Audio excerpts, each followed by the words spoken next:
الحمد لله رب العالمين الصلاة والسلام على رسوله الكريم وعلى آله وصحبه أجمعين وعلى من تبعهم بإحسان إلى يوم الدين ما بعد.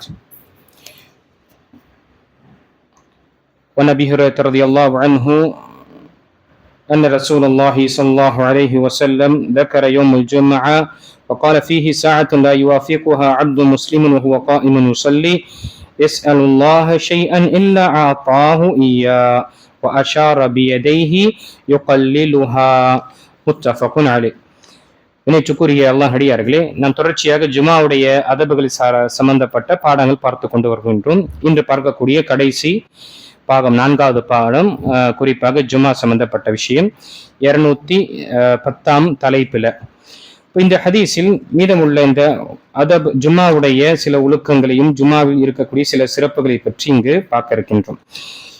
முதல் ஹதீஸு அபூ ஹுரைரா அவர்கள் அறிவிக்கக்கூடிய ஹதீஸு. நபி ஸல்லல்லாஹு அலைஹி வஸல்லம் அவர்கள் கூறினார்கள், ஜும்மா நாள் பற்றி கூறும்போது அதில் ஒரு நேரம் உள்ளது. ஒரு முஸ்லிமான அடியான் நின்ற நிலையில் அல்லாஹை தொழுத நிலையில் ஏதேனும் அல்லாஹ்விடம் அவர் கேட்பது அந்த நேரத்திற்கு பொருத்தமானதாக அமைந்தால் அதை அவருக்கு அல்லாஹ் கொடுக்காமல் இருப்பதில்லை என்று கூறிவிட்டு அந்த நேரத்தை குறைவு என்பது தன் கையால் சிமிச்சை செய்தார்கள். இந்த ஹதீஸ் புகாரில் வரக்கூடிய 935வது ஹதீஸிலும் முஸ்லிமில் வரக்கூடிய 852வது ஹதீஸிலும். இந்த ஹதீஸின் மூலமாக நாம் முதல் விஷயம் அறிந்தோம். ஜுமாவுடைய சிறப்புகளில் ஒன்று, இந்த ஜுமாவில் நேரங்கள், இந்த ஜுமாவுடைய நாளில் ஒரு நேரம் உள்ளது. அந்த நேரம் அல்லாஹு தாலாவிடம் மிக கண்ணியப்படுத்தப்பட்ட நேரமாக இருக்கின்றது. அந்த நேரத்தில் நாம் கேட்கக்கூடிய துஆ அல்லாஹ்விடம் அங்கீகரிக்கப்படுகின்றது. எந்த விதமாக விஷயங்களாக இருக்கட்டும், நம்முடைய உலகம் சார்ந்த விஷயங்கள், நம்முடைய மறுமை சார்ந்த விஷயங்கள், நம்முடைய மார்க்கம் சார்ந்த விஷயங்கள், நம்முடைய பொருளாதாரம், வாழ்வாதாரம், உடல் ரீதியான விஷயங்கள், எல்லா விதமான விஷயங்களையும் நாம் கேட்கும்போது அல்லாஹு தாலா அதை ஏற்றுக்கொள்கின்றான். ஆம், நிபந்தனை என்ன? ஒன்று, பாவங்கள் செய்யக்கூடிய துவாவாக இருக்கக்கூடாது. இரண்டாவது, உறவு துண்டிக்கக்கூடிய துவாவாக இருக்கக்கூடாது. இந்த இரண்டை தவிர நாம் கேட்கக்கூடிய நம்முடைய உலகம் சார்ந்த விஷயங்களும் சரி, நம்முடைய தீன் சார்ந்த விஷயங்களும் சரி, அல்லாஹு தாலா அதை அங்கீகரிக்கின்றான், அதை ஏற்றுக்கொள்கின்றான் என்று நபி ஸல்லல்லாஹு அலைஹி வஸல்லம் காண்பித்தார். அப்போ ஒரு முஃமினானவன் இந்த நேரத்தை அவர் என்ன செய்ய வேண்டும்? அந்த நேரத்துல முடிந்த அளவுக்கு தன்னுடைய பிரார்த்தனை அவர்கள் அமைத்துக் கொள்ள வேண்டும். சரி, இந்த நேரம் எப்பொழுது? ஜுமாவுடைய நேரத்தின் நாளில் நாம் பார்க்கும் பொழுது ஜுமாவுடைய நாள் எப்பொழுது நம்ம ஆரம்பிக்கின்றது? வியாழக்கிழமை மகரிப்புக்கு பிறகு ஜுமா உடைய இரவு ஆரம்பித்து விடுகின்றது. எதுவரை? நமக்கு அடுத்த நாள் ஜுமா மகரிப்பு சூரியன் மறையும் வரை அந்த ஜுமாவுடைய நேரம் இருக்கு. இந்த இடைப்பெற்ற இந்த நேரத்துல 24 மணி நேரத்துல ஒரு நேரத்தை அல்லாஹு தஆலா, அதுவும் என்ன, அது ரொம்ப சுருக்கமான குறுகிய ஒரு நேரம், அது அல்லாஹு தஆலா நம்முடைய துஆக்களை அங்கீகரிக்கின்றான். அப்படி என்ன அர்த்தம் கிடையாது, மற்ற நேரத்தில் அங்கீகரிப்பது கிடையாதா என்று? அப்படி கிடையாது. ஜுமாவுடைய சிறப்புகளில் ஒன்றானது என்ன? அல்லாஹு தஆலா ஒரு நேரத்தை நிர்ணயித்திருக்கின்றான். நம்முடைய தேவைகளை அல்லாஹ்விடம் முறையிட்டு அது அல்லாஹு தஆலா 100% எடுத்துக்கொள்கின்றான். அதுல 2 ஹதீஸுகள் வருகின்றது இந்த நேரத்தை குறிப்பிடக்கூடிய விஷயம். முதல் ஹதீஸ் அபூ மூஸா அஷ்அரி ரலியல்லாஹு அவர்கள் அறிவிக்கக்கூடிய ஹதீஸ்ல நபி அப்துல்லா பின் உமர் ரலியல்லாஹுவிடம் கேட்டார்கள், உங்களுடைய தந்தை உமர் ரலியல்லாஹு அவர்கள் இந்த நேரத்தை பற்றி ஏதாவது அல்லாஹ்வுடைய தூதரிடம் கேட்டிருக்கின்றாரா, எனக்கு கொஞ்சம் சொல்லுங்க என்று ஒரு சஹாபி, ஒரு வாலிபர், அபூ மூஸா அஷ்அரி ரலியல்லாஹு அவர்கள் ஒரு வாலிப சஹாபி, அவர் அப்துல்லா பின் உமர் போன்ற அந்த சஹாபியிடம் கேட்கிறாங்க, உங்களுடைய தகப்பனார், உங்களுடைய அத்தா உமர் ரலியல்லாஹு ஏதாவது இந்த ஹதீஸ், இந்த நேரம் இருக்கின்றதே, அதை பற்றி அல்லாஹ்வுடைய தூதரிடம் இருந்து ஏதாவது கேட்டிருக்கிறாங்களா, எங்களுக்கு சொல்லுங்க என்று சொல்லும் பொழுது அப்போ அந்த நேரத்துல தெரியப்படுத்துறாங்க, என்னிடம் அப்துல்லா பின் உமர் ரலியல்லாஹு அவர்கள் ஜுமா நாளில் உள்ள ஒரு நேரம் பற்றி அவர்கள் கூறியதாக தந்தை என ஏதும் கூறிய நீர் கேட்டதுண்டா என்று கேட்டார்கள். ஆம், இமாம் மெம்பரில் உட்கார்ந்ததிலிருந்து தொழுகை முடிக்கப்படும் வரை உள்ள இடைப்பட்ட நேரத்தில் உள்ளதாகும் என்று நபி ஸல்லல்லாஹு அலைஹி வஸல்லம் கூறியதாக என் தந்தை கூற கேட்டேன் என்று கூறினார்கள். என் தந்தை என்று சொல்லும் பொழுது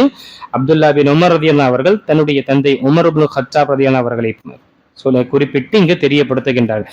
இந்த ஹதீஸ் என்ன? முஸ்லிமில் வரக்கூடிய 853வது ஹதீஸாக இருக்கின்றது. இப்போ இந்த ஹதீஸில் நமக்கு சொல்லப்பட்ட நேரம் என்ன? இமாம் அவர்கள் மெம்பரில் ஏறி அஸ்ஸலாமு அலைக்கும் என்று சொல்லிவிட்டு உட்காருகின்றார்கள். அந்த உட்காரக்கூடிய நேரத்திலிருந்து தொழுகையை முடிக்கும் வரை அந்த இடைப்பட்ட நேரத்தில் இந்த நேரத்தை அல்லாஹ் தஆலா வைத்திருக்கின்றான்.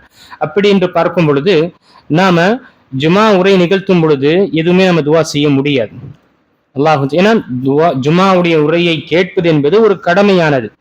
எதுவரை என்றால் பேசுவதும் என்ன, நீங்க மௌனமாக இருங்க, பேசாதீங்க என்று சொல்வதும் என்ன, நம்முடைய ஜும்மாவுடைய அந்த சிறப்பை இழக்கக்கூடிய நிலை நேரிடும்.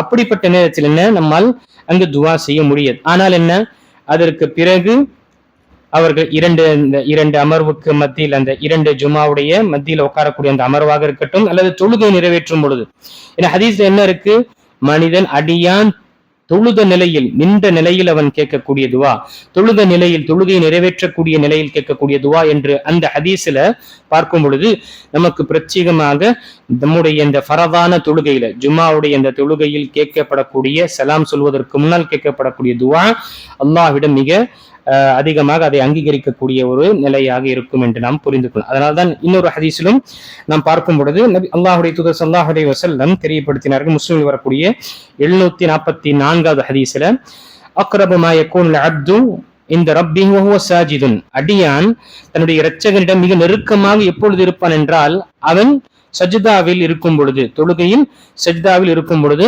நீங்கள் அந்த நேரத்தில் உங்களுடைய தேவையை அல்லாஹ்விடம் நீங்கள் நீங்கள் அதை முறையிடுங்கள், கேளுங்கள் என்று அல்லாஹ்வுடைய தூதர் ஸல்லல்லாஹு அலைஹி வஸல்லம் நமக்கு வலியுறுத்தினார்கள். தனியாக சஜ்தா கிடையாது. சிலர் என்ன செய்யறாங்க, துவா செய்து கொண்டிருப்பாங்க, திடீரென்று சஜ்தால போயிட்டு துவா கேட்பாங்க. அப்படிப்பட்ட சஜ்தா என்று கிடையாது. இங்கு எந்த சஜ்தாவில் சொல்லப்படுகின்றது, தொழுகையில் ஒரு இபாதத்தில் செய்து கொண்டிருக்கும் பொழுது, வணக்க வழிபாடு செய்து கொண்டிருக்கும் பொழுது, அதுவும் மிக உன்னதமான ஒரு வணக்க வழிபாடு சஜிதாவில் இருக்கும் பொழுது நமக்கு அனுமதிக்கப்பட்டது நம்ம துஆ கேட்பதற்காக. பரதான தொழுகை இருக்கும் பொழுது நமக்கு அரபியிலே தெரிந்த துஆக்களை கேட்கலாம். நஃபில் மற்ற உபரியான தொழுகையில நம்முடைய தாய்மொழியிலும் கேட்பதற்கு உலமாக்கள் நமக்கு அனுமதித்து இருக்கின்றார்கள். இந்த நேரத்தில் நாம இதை விட்டுவிடக் கூடாது, இதை நாம் கேட்க வேண்டும். இது ஒரு ஹதீஸ். இன்னொரு ஹதீஸில் வரக்கூடிய வார்த்தை என்ன இருக்கின்றால், அசருடைய அந்த அசருக்கு பிறகு இருக்கக்கூடிய விஷயம். ஔஸ் இப்னு சாமித் அவர்களிடம் கேட்கப்படும் பொழுது அபூ ஹுரைராவுடைய ஹதீஸ்ல அசருடைய அந்த அசருக்கு பிறகு இருக்கக்கூடிய நேரத்தை அதுல ஒரு நேரமாக இருக்கின்றது என்று தெரியப்படுத்துகின்றார்கள்.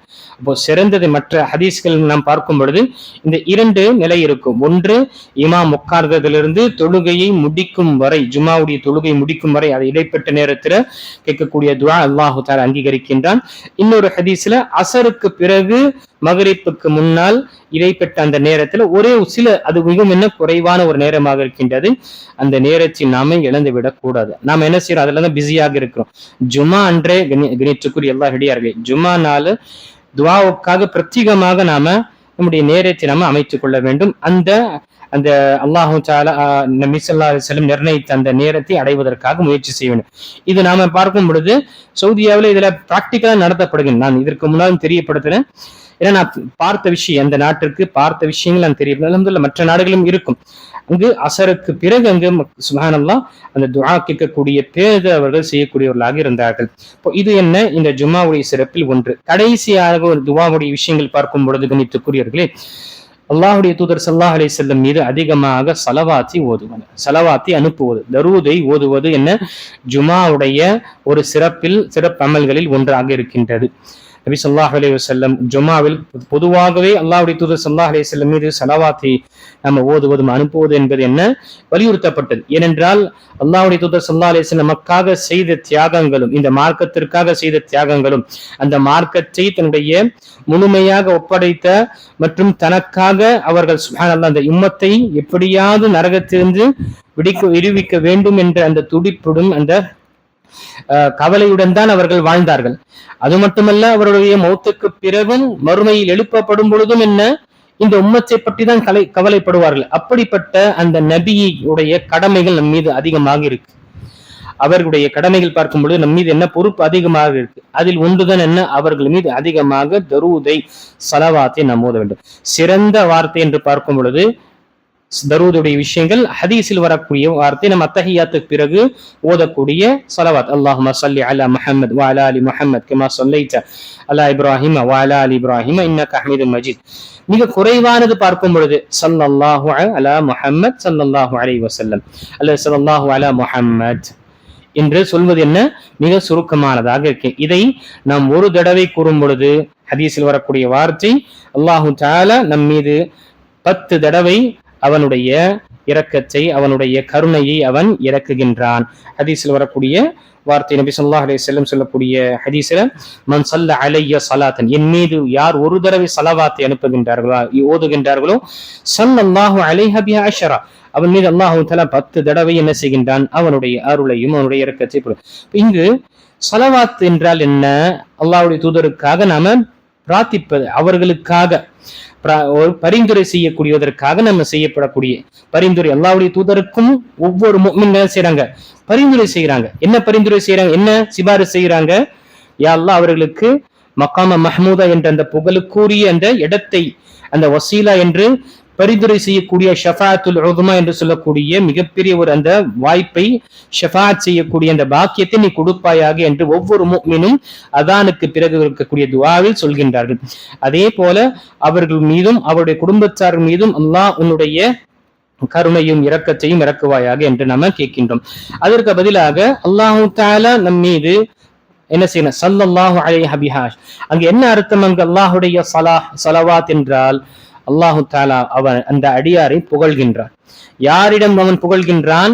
அந்த அடியானை, அந்த அடியார்களை அல்லாஹு தஆலா தன்னிடம் இருக்கக்கூடிய வானவர்களிடம் அவருடைய பெயரை குறிப்பிட்டு, இன்னாருடைய மகன் இன்னார், இன்னாருடைய மகள் இன்னார், இன்னை சுப்ஹானல்லாஹ், இப்படிப்பட்டவர்கள் இவ்வளவு மார்க்கத்துடைய விஷயங்கள் ஈடுபாடு இருக்கின்றார்கள் என்ற அந்த புகழை அல்லாஹு தஆலா அங்கு சொல்லக்கூடியவனாக இருக்கின்றான். ஆக ஜுமாவுடைய அல்ஹம்துலில்லாஹ் 4 பாடங்கள் நாம் தொடர்ச்சியாக பார்த்தோம். ஜுமாவுடைய கடமைகள், ஜுமாவுடைய சிறப்புகள், ஜுமாவில் நாம் எப்படி வர வேண்டும், எப்படி நாம் விரைந்து வர வேண்டும், நாம் என்ன செய்துவிட்டு வர வேண்டும், அந்த ஜுமாவில் நாளில் இருக்கக்கூடிய ஒரு நேரத்தை நாம விடக்கூடாது. அதே போல ஜுமாவுடைய நாளில் நாம் சூரத்துல் காஃபுடைய ஓதக்கூடிய சிறப்புகளும் நாம் இதற்கு முன்னாலும் பார்த்தோம். தரூதை அனுப்பக்கூடிய விஷயத்தையும் பார்த்தோம். உண்மையாக தரூதை யாரு நபி ஸல்லல்லாஹு அலைஹி வஸல்லம் ஸலவாத்தை ஓதுவார்கள், யார் அவர்களுடைய ஹதீஸ்களை பின்பற்றுகின்றார்களோ, அவர்கள் காட்டி தந்த அந்த மார்க்கத்தை பின்பற்றுகின்ற அவர்கள் தான். வெறுமனே வாய் பேச்சைக்காக நான் அல்லாஹ்வுடைய தூதரை நேசிக்கின்றேன், உயிரை விட நான் அதிகமாக அவரை நேசிக்கிறேன் என்று சொல்லிவிட்டு அவருடைய கட்டளையிட்ட விஷயங்களை பேணாமலும் அவர்கள் வாழ்ந்த வாழ்க்கை முறையை எடுத்துக்கொள்ளாமல் ஒரு முன்மாதிரியாக, அப்படிப்பட்ட உண்மையாக என்ன அல்லாஹ்வுடைய தூதரை நேசிக்கக்கூடியவர் கிடையாது. மாறாக ஒரு மனிதன் அல்லாஹ்வுடைய தூதரை நேசிக்கின்றார் என்றால் தன்னுடைய உயிரை விட, தன்னுடைய பெற்றோர்களை விட, தன்னுடைய குழந்தைகளை அதிகமாக நேசிக்கின்றோம் என்ற அதற்கு ஆதாரம் என்ன? அவர்கள் சொல்லக்கூடிய ஒவ்வொரு விஷயத்தையும் முடிந்த கடமைகளை நாம் நிறைவேற்றியே தீர வேண்டும். உபரியான விஷயங்களும் அவர்களுடைய மற்ற நஃபிலான விஷயங்கள் சொல்ல முடிந்த அளவுக்கு நாம் அதை பின்பற்றுவது என்ன? அவர்களை நாம் நேசிக்கின்றோம் என்று அர்த்தம். உலகத்துல இவனை நேசிக்கிறான், அவனை நேசிக்கிறான், செலிபிரிட்டியை நேசிக்கிறான், ஸ்போர்ட்ஸ் மேனை நேசிக்கிறான், அவனை நேசிக்கிறான், பாடகரை நேசிக்கிறான், இப்படி என்றெல்லாம் பார்க்கும் பொழுது அவனுடைய ஒவ்வொரு பேச்சையும் ஒவ்வொரு அசைவும் என்ன செய்யறாங்க? இந்த குழந்தைகளும் சிறுவர்களும் பெரியோர்கள் என்ன செய்யறாங்க? அதை பின்பற்றக்கூடிய நேசிக்கிறார். அந்த முஹப்பத்துடைய ரியாக்ஷன் என்ன வருது, அல்லது அதோடைய ரிசல்ட் என்ன வருது? அவன் சொல்லக்கூடிய ஒவ்வொரு வார்த்தையும் என்ன? அப்படியே பேசுறான், அதே பாவனையில பேசுறான், அதே டயலாக் அடிக்கிறான். ஆனா அல்லாஹ்வுடைய தூதர் ஸல்லல்லாஹு அலைஹி வஸல்லம் பேசி நேசிக்கின்றோம் என்று வரும் பொழுது அங்க நமக்கு வரக்கூடிய கேள்வி, இது சுன்னத்தா உஸ்தாத், இல்லது இது கடமையான உஸ்தாத், அல்லது இது செய்யணுமா, செய்யவில்லை என்றாலும் ஓகேவா, அட்ஜஸ்ட் ஆயிடுமா என்று நம்முடைய நிலை இருக்கின்றது. இது உண்மையான ஒரு நிலை கிடையாது. ஒருவரை நேசிக்கின்றோம் என்றால் அவருடைய ஒவ்வொரு விஷயத்தையும் நாம பின்பற்றக்கூடிய நிலை இருக்கின்றோம், உணர்கின்றோம், அதை பெருமை அடித்துக் கொள்கின்றோம் என்றால் அல்லாஹ்வுடைய தூதர் ஸல்லல்லாஹு அலைஹி வஸல்லம் இந்த நேசத்திற்கு முதல் உரிமையாளராக இருக்கின்றார்கள். அல்லாஹ் இந்த படைப்பினங்களிலே மிக முதல் உரிமையாளர்கள் நம்முடைய நேசத்திற்கு அல்லாஹ்வுடைய தூதர் ஸல்லல்லாஹு அலைஹி வஸல்லம் தான். அப்படிப்பட்ட ஒரு சிறந்த வாழ்க்கையை வாழ்ந்த அந்த அல்லாஹ்வுடைய தூதர் ஸல்லல்லாஹு அலைஹி வஸல்லம் உடைய வாழ்க்கையை முன்மாதிரியாக ஆக்கிக் கொண்டு அவர்கள் மீது தரூதையும் ஸலவாத்தையும் அதே போல அவங்களுடைய ஒவ்வொரு கட்டளைகளையும் பேணக்கூடியவர்களால் தான் உண்மையாக அல்லாஹ்வை நேசிக்கின்றார்கள், அல்லாஹ்வுடைய தூதர் ஸல்லல்லாஹு அலைஹி வஸல்லம் நேசிக்கின்றார் என்ற அடையாளமாக இருக்கும். அல்லாஹ் தஆலா அனைவர்களுக்கும் அல்லாஹ்வுடைய இந்த மார்க்கத்தை நபி ஸல்லல்லாஹு அலைஹி வஸல்லம் காண்பித்து தந்த வழி பிரகாரம் அதை அமல்படுத்தி அல்லாஹ்வுடைய தூதருடைய நேசத்தை நம்ம நேசத்தை விட அதை மிகைத்து வைக்கக்கூடிய நிலை அல்லாஹ் நம்மை வைப்பானாக. ஆமீன். வாஹிரு தஅவானா அல்ஹம்துலில்லாஹி ரப்பில்